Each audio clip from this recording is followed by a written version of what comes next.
Hello, my name is Rich Howard, owner of Architectural Builder Supply. This video is to bring you a closer look at the IVES. They're part number 950-626. This is a rectangular, what we would just simply call a flush pole. A little bit larger, a little bit more commercial in nature is what this would be. You generally wouldn't see these in residential applications, although you can. Residential applications generally have material that's less robust, smaller generally, and less expensive, there's no doubt. Let's take some dimensional properties. The overall height, about 3 3/4.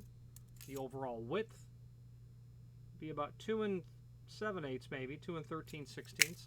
The overall depth looks like it's about 3/4 of an inch. Okay, the body itself about 3 1/4, about 2 5/16. And the depth of the body about 9/16. It's going to include a couple of screws that you'll use to attach the unit, and it's attached right through these holes that are here, and then up and down into the door. Generally you would install this such that you would insert your finger so that you're pulling the door. So from your perspective, this would be a left-hand reverse door is what it would be. Or maybe maybe a sliding door, that sort of scenario. But generally I would find the cupped area where your fingers go to be towards the lock side, or the latching side, or the side nearest where you would install this. There could be a latch, there could be a lock, and that's where that would go. Now if you're looking at a flush pole, there's probably a reason you are. Why might you be looking at it? Let's talk about that now. If you are enjoying this video, please click thumbs up or like, and also please consider subscribing to our channel. Let's move on to the rest of the video. Well, you probably want to know what the thing looks like first and foremost, and here is what it is. Now the IVES 950 is less common in my experience. In terms of the quantity of flush poles that we sell, I don't sell the majority of IVES 950s. It's a very common item in terms of what it is. Its sizing is very common. It's a variation on a theme, but this more standard size is more typical. You can get them larger. You can get them so that they're handicap compliant. You can get them so that they have preparations for cylinders in them as well when you go with a much larger unit like that would be available. But you're looking at this probably because you're considering using it. If it is a commercial application, this might fit well in many applications. If you have a swinging door, or if you have a sliding door, as long as it's not handicap requirements, as long as there is not a requirement of handicap compliance on the door, this could work. Now when I say a swinging door, it's very common that people will use a flush pole like this when they are using hardware that is less obvious, like center hung pivots, or they're looking for hardware that is just simply not typical. You don't want a surface mounted dummy on the door, that sort of scenario. So it's very common to have a flush pole because you want less hardware when it's a swinging application. You'll have hardware pivots in particular that you may not see very much of, if at all, certainly when the door is closed, and you want just to have less hardware taking away from the overall look, and a flush pole certainly does that. You could certainly have a sliding door, which is possibly why you're looking at this as well. The thickness of that material is probably only 100 thousandths thick, so wouldn't present any sort of obstacle to installing the door. Maybe it's a little thicker than 100 thousandths. Yeah, 0.112, so about 1/8 of an inch thickness on that. So a sliding application would be very typical, is where you might see that. Okay, so, wherever you're going to use this, swinging or sliding, probably sliding, is what you're going to end up obviously using it for. And it's a very common piece of equipment that you'll see again in both commercial and sometimes residential applications. Residential applications will have flush poles all the time. They're just, like I said earlier, a little bit smaller. We'll take a look at that in the cut sheet product catalog when we get to it. Now there are some documents down below, template and product brochure, and there's also a drawing. Let's talk about how to install this first. Installing this it is very easy to do. I would not recommend a hammer and chisel for this.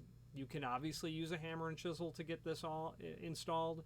That would be the least elegant way to do it. I would be using a router. And I'll tell you, the way that I would go about installing these, if I was doing just one, I would still not use a hammer and chisel, because I don't want to have a very irregular depth, even though that doesn't matter so much because you'll never see the depth. But you need to have a tight clearance top and bottom so that when the screws pierce through, you don't have a lot of empty space there before the screw bites into the interior construction of the door. And that screw can't be more than 1 inch long. So you need a nice, reasonably tight fit there. When I've installed these, when I've prepped for these, I would literally have a wooden template, just one by poplar. And I would cut a hole in the poplar that would give me the right net size for the body. And when I mean net size, you have to allow for the diameter of the router guide that's there. The diameter of the router bit, the diameter of the router guide needs to be taken into account when you are going to mortise something or create a template.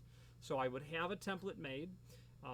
I would for sure look for ways to make it super easy so that I could be as super lazy as possible. And what I mean by that is, if I was going to place these all at the same back set from the edge of the door to the center line of this, whatever that's going to be, you know, its width is 2 7/8. So if you put this at 2 3/4 back set, you know, if my finger is at the edge of the door at 2 3/4 back set, that probably wouldn't be a big deal. Okay, you could probably get all the way down to 2 3/8 without any trouble. I wouldn't go any smaller than that though.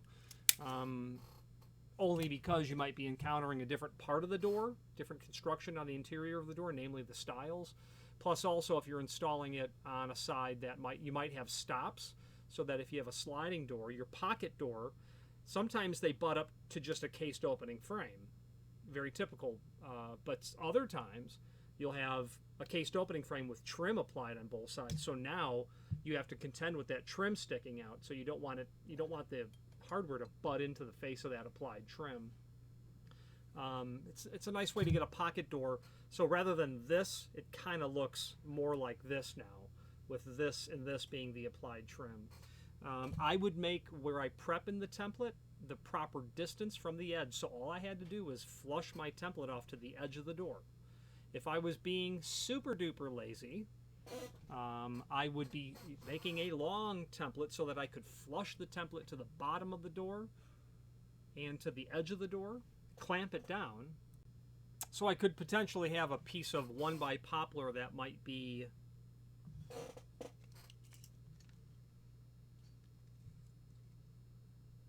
.6" wide and 44" long. So think of a piece of wood, 6 by 44. I'm just using numbers here.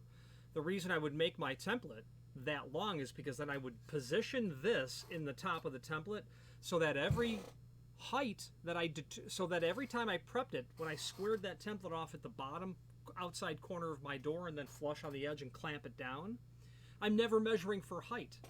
So regardless of your door height, 6'8", 7'0", 8'0", 9'0", 14-foot tall doors, who cares? Your bottom of the door to the center of that prep is something that you can control. You know, obviously, swinging doors to sliding doors, you'll have different clearance dimensions or undercut dimensions, but there would be a reasonably small amount of variation between a sliding and a swinging door. The point I'm trying to make is, if you made a template like that, then you're not measuring anything. You're just squaring the template off to your door and then running your router and setting a depth stop on your plunge router. So it becomes really easy to mortise for this material. You take an hour to make that template, you use it, and then you hang it up on your wall, and now you never have to worry about making a template for an IVES 950 again. The router, in my opinion, the carpenter has two best friends. One is the number one is the router, and number two is the caliper. With those two tools, you can do everything. Okay, so let's switch to the screen view now, and let's take a closer look at all the supporting documentation. If you are enjoying this video, please click thumbs up or like, and also please consider subscribing to our channel. Let's move on to the rest of the video.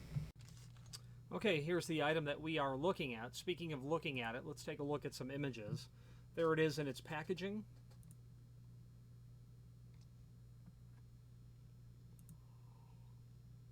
Just showing different views of the item.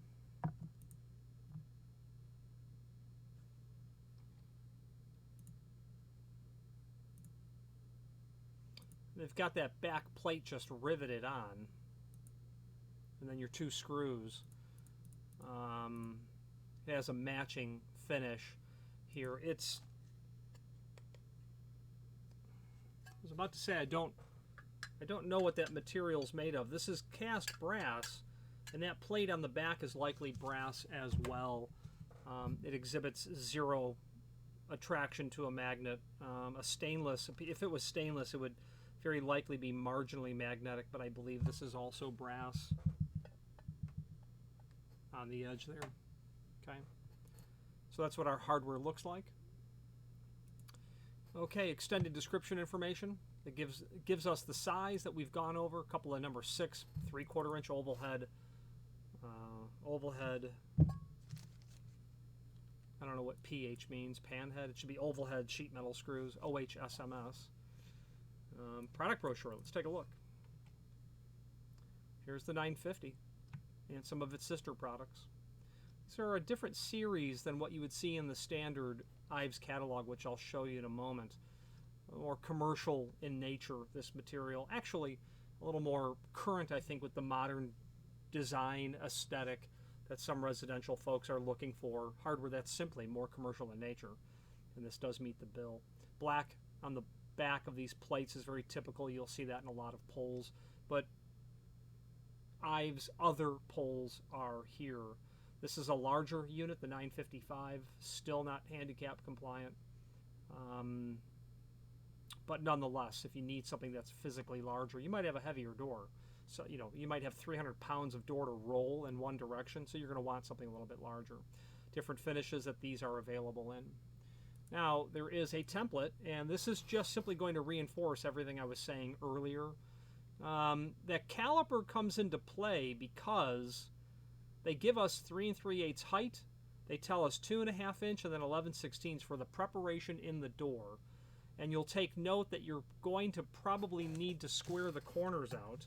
So 3 3/8, yeah, I would say that would be perfect, because that will allow a 1/16 of an inch here and here. And you will have to come in with your hammer and chisel and square out the corners after you prep this with your router. That would be perfect. You need to determine the height and the back set. Okay, very simple stuff. Fun to do. Now, there's a link below this video, as seen here, to the manufacturer's page. When we click on that manufacturer's page will load. From here, we can view not only all of the IVES products that we sell by means of this horizontal navigation, as seen here, but also a link to the manufacturer's website, as well as a link to the full product catalog here. Let's take a look at that. I'm going to allow that to load, and then we're going to take a closer look at some of the more common flush poles from IVES. Ones that you would have, frankly, spent your entire life seeing in residential applications. The number 22, extremely common. Very small, very thin material, residential. The finger pole, the 218, that's about 1 inch diameter. There it is. Very small, very light doors. And then, of course, the ubiquitous 221, the 2 1/8 inch circular flush pole. This is the most common flush pole ever of all time. A little more robust unit with a, I like this unit because it's a little bit heavier, a little bit sleeker. It's not the common 2 1/8 inch round pole that's here. The 223 oval pole, I don't sell those often, but enough to know that they've crossed my desk. The 227 is even less common, but nicer because gives you more depth in the door in terms of getting your fingers placed into it. Then those more commercial ones that we had seen the standalone product brochure earlier. Along with that would go a sliding door pole, the IVES 230. This design of edge pole is several decades old, could be more than a century old. Pocket sliding door bolt. This gets into locking a pocket door. A pocket door, sliding pocket door. More items that go along with the sliding door concept as you scroll through the catalog. Let's wrap up this video on camera. If you are enjoying this video, please click thumbs up or like, and also please consider subscribing to our channel. Let's move on to the rest of the video. In conclusion, the name IVES has been involved in the hardware business for well over 100 years, 125 probably, maybe longer. If you go back to that manufacturer's page, or if you still have that open, look in the upper left-hand area and you'll see a couple of IVES catalogs that are well over 100 years old. The name IVES, to me, early in my career, had always been most synonymous with sash locks, sash lifts, and door stops. When someone came in asking for IVES, it was probably one of those three items, most definitely the window hardware. And you'll see in those old catalogs practically nothing but window hardware.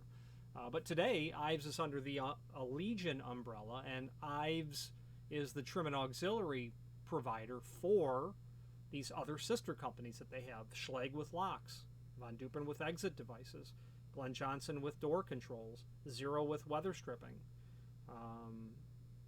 Falcon with locks and exit devices. So they can put together an entire complete package where IVES is a component of that.